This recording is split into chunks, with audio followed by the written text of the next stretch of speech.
Bookmarks and highlights from the book The Seat of the Soul. Personality. The harmonious personality is one in which the soul flows easily through the part of itself that is in touch with its physical incarnation. The soul is. It has no beginning and no end, but flows towards wholeness. The personality emerges as a natural force from the soul. It is an energy tool that the soul adapts to function within the physical world. Each personality is unique because the configuration of energy of the soul that formed it is unique. It is the persona of the soul, so to speak, that interacts with the physical matter. It is a product that is formed from the vibration aspect of your name, the vibrational aspect of your relationship to planets at the time of your incarnation, and vibrational aspects of your energy Environment, as well as from the splintered, aspects of your soul that need to interact in physical matter in order to be brought into wholeness. The personality does not operate independently from the soul. To the extent that a person is in touch with spiritual depths, the personality is soothed because the energy of consciousness is focused on its energy core and not on its artificial facade, which is the personality. Karma. The person who intends hatred for others experiences the intention of hatred from others. The person who intends love for others experiences the intention of love from others, and so forth. The golden rule is a behavioral guide that is based upon the dynamic of karma. A personalized statement of karma would be: you receive from the world what you give to the world. Reverence. Reverence is engaging in a form and a depth of contact with life that is well beyond the shell of form and into essence. Reverence is contact with the essence of each thing and person and plant and bird and animal. It is contact with the interior of its beingness. Even if you cannot sense the interior, it is enough to know that the form, the shell, is merely an outer layer, and that underneath it, the true power and essence of who a person is or what a thing is present. That is what is honored in reverence. Reverence is an attitude of honoring life. You do not have to be authentically empowered to be gentle with life or to love life. There are many people who are not authentically empowered, but who are quite reverent. They would harm nothing. Often, it is the case that they are the most compassionate and the most loving people because they have suffered so much. What does the decision to approach life with reverence mean in practical terms? It means challenging the perceptions and the values of a five sensory world that lacks reverence.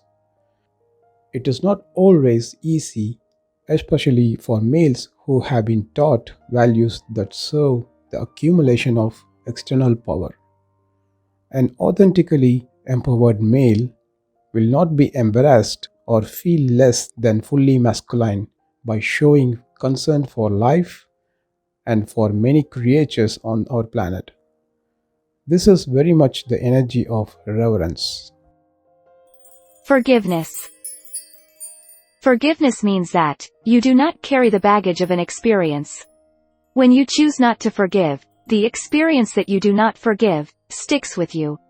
When you choose not to forgive, it is like agreeing to wear dark, gruesome sunglasses that distort everything, and it is you who are forced every day to look at life through those contaminated lenses, because you have chosen to keep them. Emotional cleansing. By keeping your emotions clear, emotional negativity does not reside in you, and you become lighter and lighter. This opens your intuitive track because it allows you a clear sense of loving. It brings you closer to unconditional love and renders you harmless. It lightens the quality of your frequency, so to speak, and therefore the guidance that you receive is clear and unobstructed as it enters your system. This requires that you clear yourself each day of your emotional impacts. Just as you dispose of your physical body waste and toxins, so too dispose of your emotional waste and toxins by finishing emotionally unfinished businesses, by not going to bed in anger, by seeing that you do not feel contaminated emotionally, and by learning to work with and to honor your emotional currents of energy.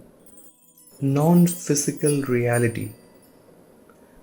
Non physical reality is your home.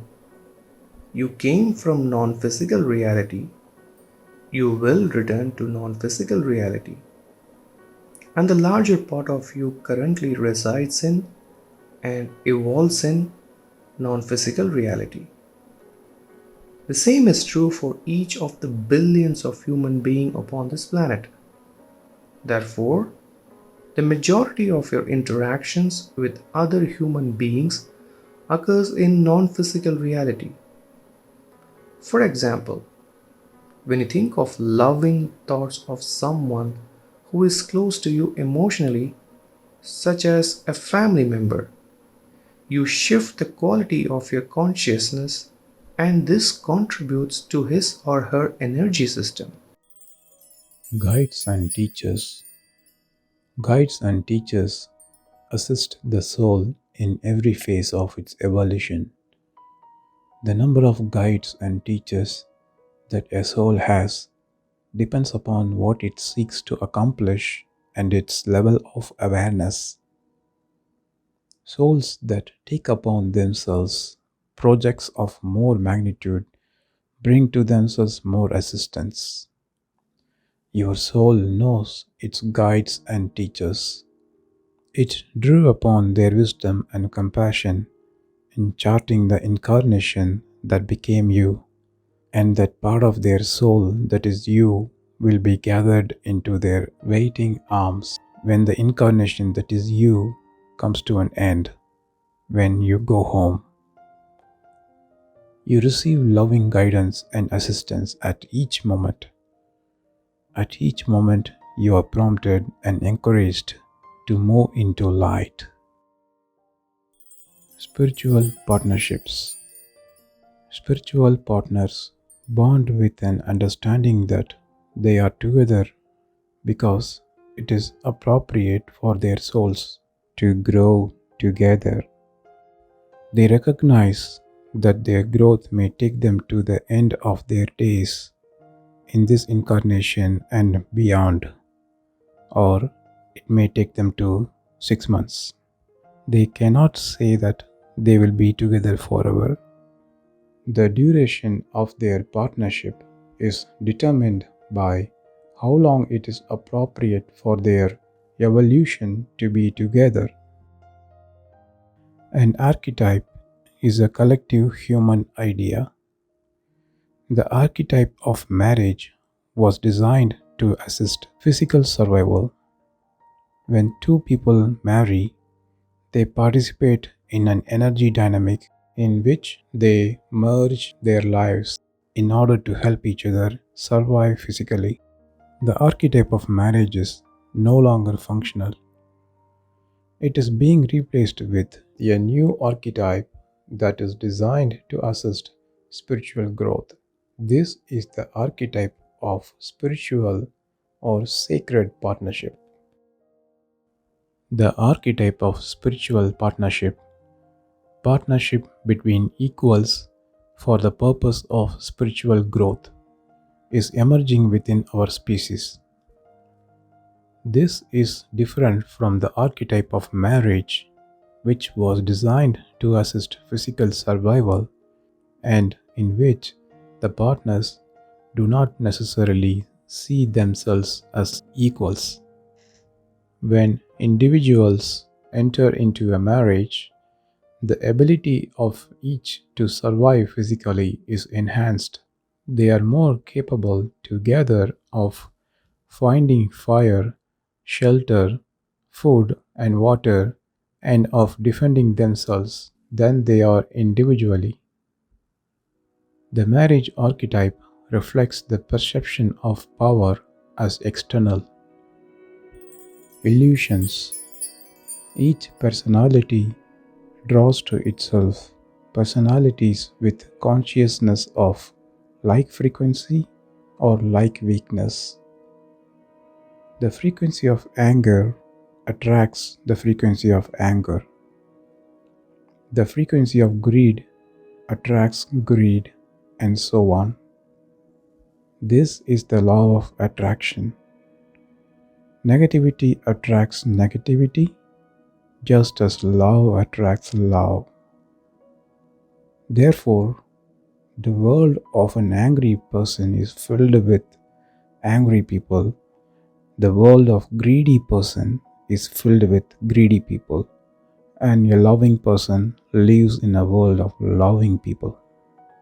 If the personality that is tempted decides to align itself with love, with clarity, understanding, and compassion, it gains power.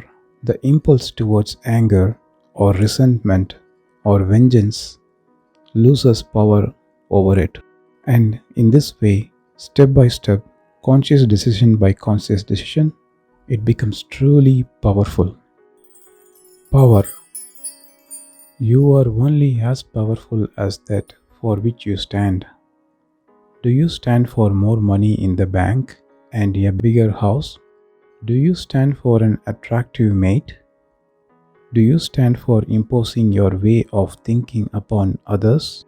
These are the stands of the personality seeking to satisfy its wants. Do you stand for perfection, for the beauty and compassion of each soul? Do you stand for the power of love and clarity of wisdom? Do you stand for forgiveness and humbleness? These are the stands of the personality that has aligned itself with its soul. This is the position of a truly powerful personality. You lose power when you rage against an injustice. You lose power when you are threatened by another person or other people. You lose power when you distance yourself from your fellow humans out of resentment or bitterness or a sense of disappointment or unworthiness or superiority. You lose power when you long for something or someone, when you grieve, and when you envy another.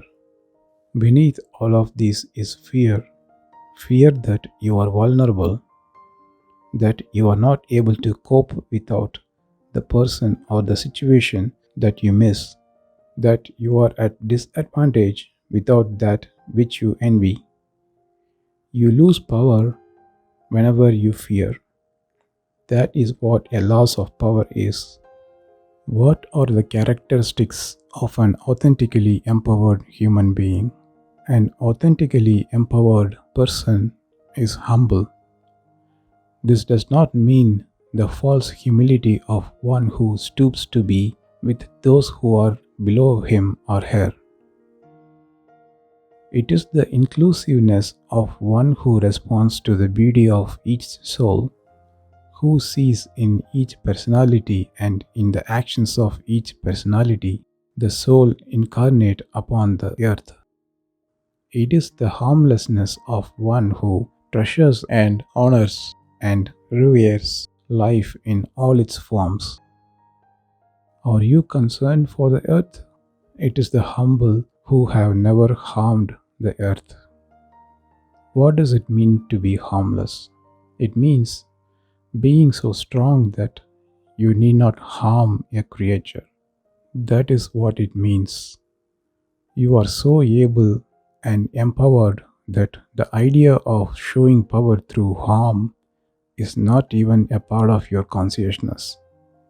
Without genuine humility, you cannot have this kind of power because power leaves you when you feel that the situation that you are in or the people that you are with do not command your respect. Love. An authentically empowered person lives in love. Love is the energy of the soul. Love is what heals the personality. There is nothing that cannot be healed by love. There is nothing but love. Love is not a passive state. It is an active force. It is the force of the soul. Love does more than bring peace where there is conflict. It brings a different way of being in the world.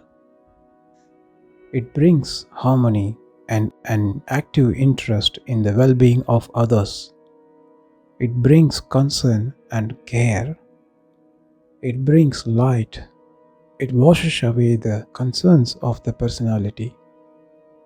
In the light of love, there is only love. Trust. Before it incarnates, each soul agrees to perform certain tasks upon the earth. It enters into a sacred agreement with the universe to accomplish specific goals. It enters into this commitment in the fullness of its being. That is why when a soul succeeds in accomplishing its goal, in fulfilling what it has agreed to do, there is a richness and a specialness to the lifetime of that personality that is recognized and honored by its fellow souls, both physical and non-physical. Each soul takes upon itself a particular task. It may be the task of raising a family, or communicating ideas through writing, or transforming the consciousness of a community, such as the business community. It may be the task of awakening the awareness of the power of love at the level of nations, or even contributing directly to the evolution of consciousness on a global level. Whatever the task that your soul has agreed to, whatever its contract with the universe, all of the experience of your life serve to awaken within you the memory of that contract and to prepare you to fulfill it.